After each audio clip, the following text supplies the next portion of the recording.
Hey guys, since I'm not there today and tomorrow, I thought I'd put this together real quick to kind of give you a demonstration of what my expectations are for the marble slide activity. So once you take a look at this and your sub, whoever's filling in for me, should have this a half sheet to give to you guys so you guys can follow along there. So let's take a look at it together. All right, so first, Desmos activity.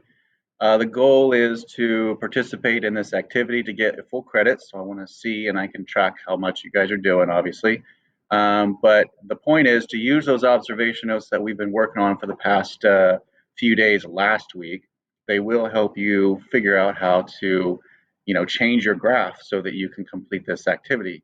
Overall goal of this is so that you can understand how exponential functions work and to better familiarize yourself with the content.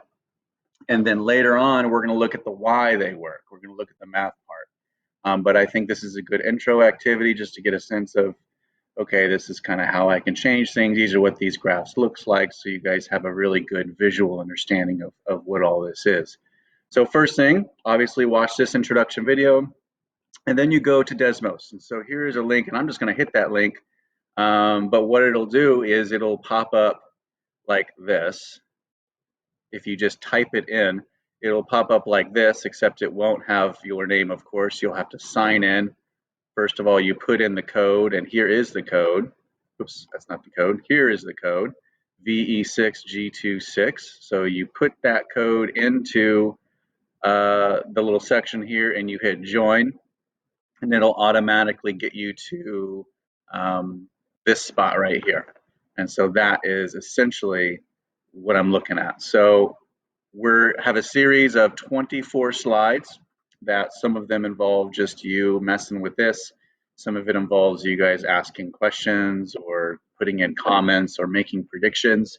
Again, all of these things can help you when you're looking at the observation journal. So if I show you that, that's what this guy is here that we worked on together.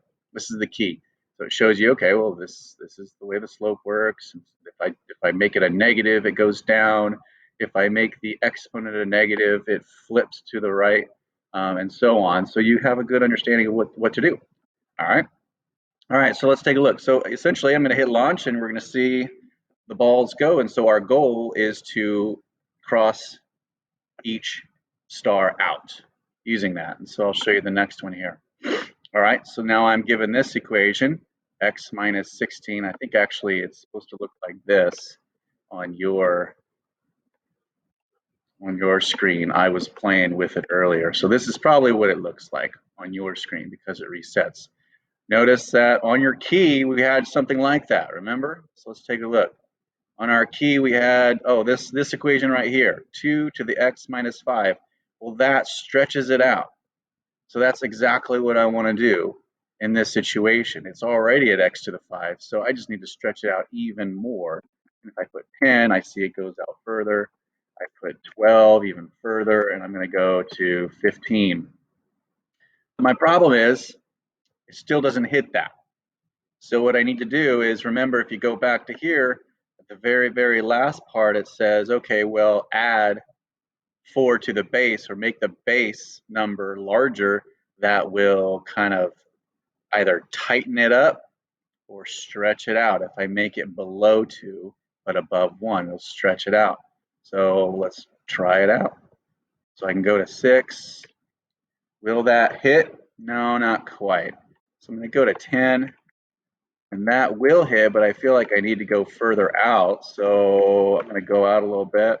I think that should do it. So let's give it a try. I'm going to hit my launch. And there we go. All right, guys. So try to work on it. See what you can do. All right. Have fun.